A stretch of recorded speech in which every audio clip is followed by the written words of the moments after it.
नमस्कार। बिहान इंडिया के खास कार्यक्रम पॉलिटिकल प्रसंग में आप सबका स्वागत है। पॉलिटिकल प्रसंग के इस अंक में हम आज बात करेंगे बिहार कांग्रेस के अंदर मचे घमासान पे। बताते चले कि पूरे देश भर में कांग्रेस के प्रदर्शन ने जहां कांग्रेस कार्यकर्ताओं को उत्साहित किया है, वहीं बिहार में कांग्रेस संगठन प्रदर्शन नहीं कर पाया है। और इसको लेके प्रदेश अध्यक्ष अखिलेश प्रसाद सिंह ने जिस तरह से बयान दिया कि भीतरघात करने वालों पर कार्रवाई होगी, इसको लेकर संगठन के अंदर घमासान मचा हुआ है। आज हम बिहार कांग्रेस के अंदर मचे घमासान पे बातचीत करेंगे और इस विषय पर हमारे साथ बातचीत करने के लिए जुड़ रहे हैं बिहार यूथ कांग्रेस के पूर्व अध्यक्ष ललन कुमार जी।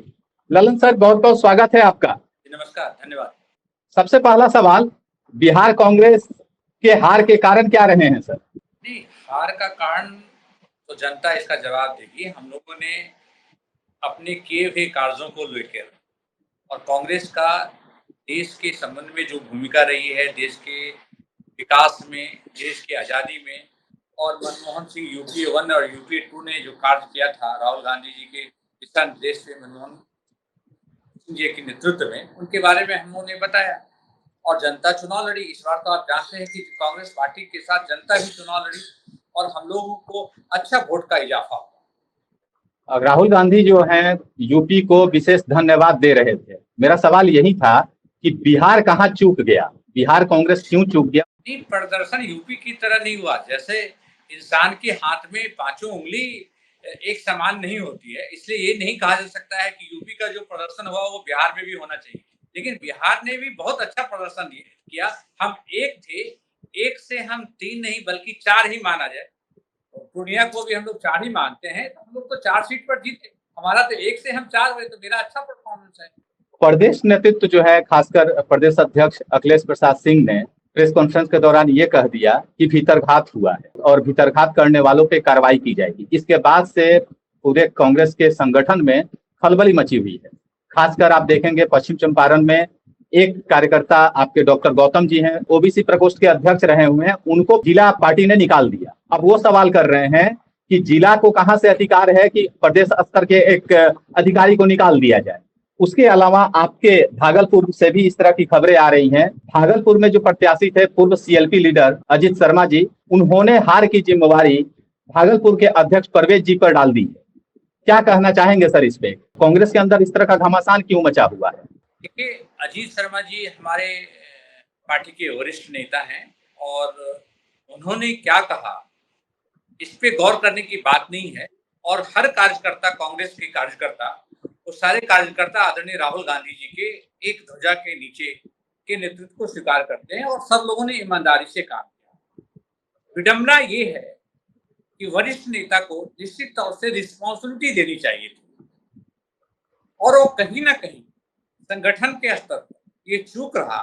चाहे वो यूथ कांग्रेस के कार्यकर्ता हों, एनएसआई के हों, चाहे ऑल फ्रंटल या डीसीसी के हों, रिस्पॉन्सिबिलिटी फिक्स नहीं की गई और महागठबंधन के साथियों को भी जिम्मेवारी नहीं दी गई। तो ये कहीं ना कहीं एक संगठन का गैप है। इसके लिए जिम्मेवार कौन है?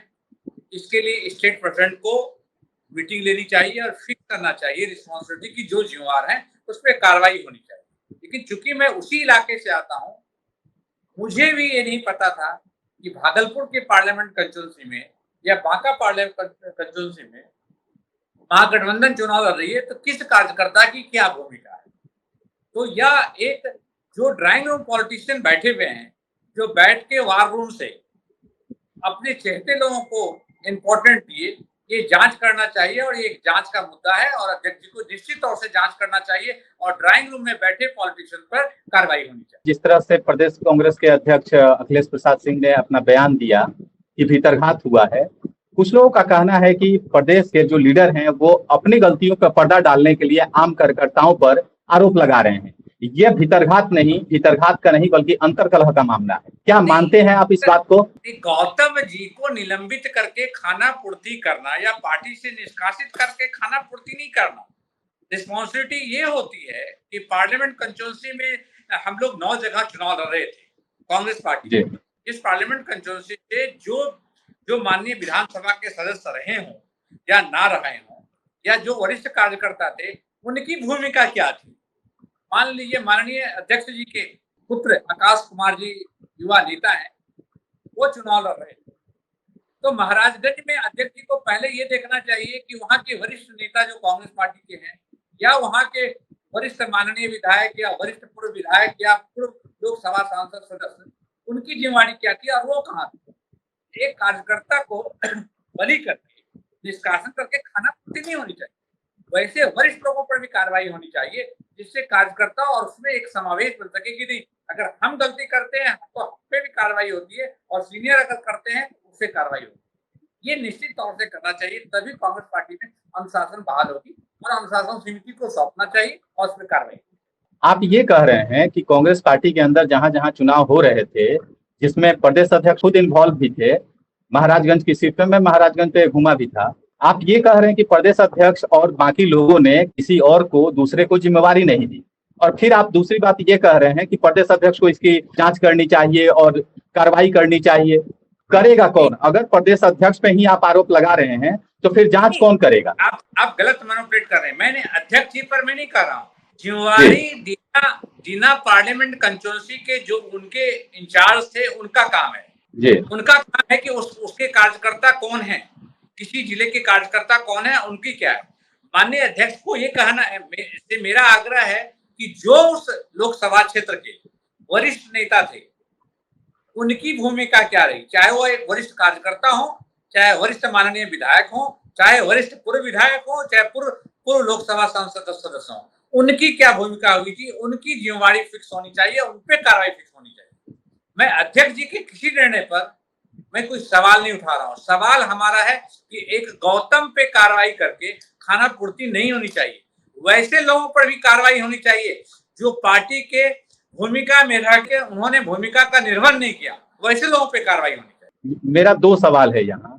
एक तो जैसे डॉक्टर गौतम सवाल उठा रहे हैं कि जिला कमेटी ने कार्रवाई की है, पश्चिम चंपारण जिला कांग्रेस ने, जिसमें पूर्वी चंपारण जिला कांग्रेस के भी अध्यक्ष गप्पू राय जी हैं, उनकी भी सहमति है, अखबारों में जैसी आई है, उन्होंने कार्रवाई की है। क्या कांग्रेस के प्रदेश स्तर के एक लीडर को जिला स्तर डीसीसीसी निकाल सकती है? ये अधिकार है जिला कांग्रेस को?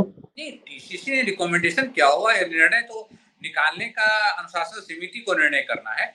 अनुशासन समिति के अनुशंसा के आधार पर माननीय प्रदेश अध्यक्ष को करना है, एक जांच का विषय। देखिए मेरे पास ये दैनिक जागरण अखबार है, मैं इसकी कुछ लाइन्स आपको पढ़ के सुनाता हूँ। पश्चिम चंपारण जिला अध्यक्ष भारत भूषण दुबे ने गौतम को कांग्रेस से 6 वर्ष के लिए निष्कासित कर दिया। पड़ोसी पूर्वी चंपारण जिला के जिला अध्यक्ष शशिभूषण राय उर्फ गप्पू राय की भी इसमें सहमति रही। मैं यही पूछ रहा था कि जिला इकाई को अधिकार कैसे है कि प्रदेश के किसी लीडर को निष्कासित किया जा सके? नहीं, वो अधिकार नहीं है, वो कम्युनिकेशन गैप है, अखबारों पर हम नहीं जा रहे हैं। प्रदेश अध्यक्ष अखिलेश प्रसाद सिंह जब से बने हैं प्रदेश अध्यक्ष, तब से संगठन में कुछ और ज्यादा वृद्धि नहीं हुई, संगठन के चुनाव नहीं हुए, सिर्फ जिला अध्यक्ष बनाए गए हैं पूरे बिहार भर में, बाकी किसी को कोई जिम्मेवारी नहीं दी गई। अब ऐसे वक्त में जिम्मेवारी आप किसको जिम्मेवारी समझते हैं? जनरल सेक्रेटरी बन के वो जिम्मेवारी, कांग्रेस पार्टी के एक एक कार्यकर्ता जिम्मेवारी निर्भर कर रहे थे, तब हम 1 से 4 पर आ गए ना जी। आपने फिर आप लोग ढिंढोरा पीट कि पप्पू यादव को महागठबंधन ने टिकट नहीं दिया। ये रणनीति हम कूटनीति को खुलासा नहीं करते ना, हमारी एक राजनीति का अंग था गठबंधन का कि हम पप्पू यादव को टिकट नहीं दिए थे। पप्पू यादव तो आज भी हमारे साथ हैं, उन्होंने कभी भी कांग्रेस पार्टी के झंडा को हटाया क्या? जिस दिन चुनाव जीते वो कांग्रेस पार्टी का झंडा लिए, राहुल गांधी का जिंदाबाद किए, गए एआईसीसी प्रेसिडेंट से मिलने के लिए। तो ये तो हमारा एक इंडिया गठबंधन का एक रणनीति था। तेजस्वी यादव जी आदरणीय राहुल गांधी के नेतृत्व में एक गठबंधन, हमारा एक रणनीति था कि हम पप्पू यादव को टिकट नहीं दे रहे थे और इंडिपेंडेंट से चुनाव लड़ रहे थे। समय का इंतजार कीजिए, देखिए आगे क्या होता है विधानसभा चुनाव। एक और सवाल, जो सवाल उठाए जा रहे हैं लोकसभा चुनाव के लिहाज से बिहार कांग्रेस पे, उसमें ये कहा जा रहा है कि कुछ कमतर संभावना वाले प्रत्याशियों को लोकसभा चुनाव का टिकट दिया गया और टिकट देने में घर का ख्याल नहीं रखा गया, कहा गया कि बाहरी लोगों को टिकट दे दिया गया। खासकर इशारा ये किया गया मुजफ्फरपुर में जिस तरह से अजय निषाद जी को भाजपा से लाकर टिकट दिया गया, उसी तरह से सन्नी हजारी जी को जैसे टिकट दिया गया, महाराजगंज में जिस तरह से आकाश सिंह प्रत्याशी बनाए गए। बिहार में कांग्रेस के प्रदर्शन, मेरा सवाल यही कि क्या ये फैक्टर बिहार में कांग्रेस के बेहतर प्रदर्शन में रुकावट बनी? नहीं, ये फैक्टर रहता ही नहीं, बाहरी और अंदर का फैक्टर नहीं है। राहुल गांधी जी का एक मिशन है, जो जनता के लिए न्याय के लिए संघर्ष करेगा उसके साथ हम हैं। आप याद करिए उन दिनों को कि नीतीश कुमार का भी जिंदाबाद करने के लिए कांग्रेस पार्टी का एक एक कार्यकर्ता तैयार था जब प्रथम बार मुख्यमंत्री नीतीश कुमार बने थे, जब न्याय कर रहे थे। तो राहुल गांधी के नेतृत्व में हम लोग जनता के न्याय के लिए संघर्षरत हैं और संकल्पित हैं। बाहरी और अंदर का ये मुद्दा नहीं होता है, सिर्फ जनता को न्याय दिलवाना। सन्नी हजारी के रूप में या आकाश कुमार के रूप में या और भी कोई साथी के रूप में जो लोग भी कांग्रेस के गठबंधन में, महागठबंधन में आए, वो जनता को न्याय दिलाने के लिए थे। कोई हम लोग ईडी और सीबीआई के लिए कार्य नहीं कर रहे हैं।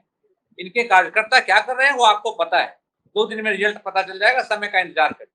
सारे लोग नाखुश हैं, जितने महागठबंधन के, सब लोग को मालदार विभाग होता है। मैं तो आज तक समझ नहीं सका कि सेंटिंग मंत्री भी होता है।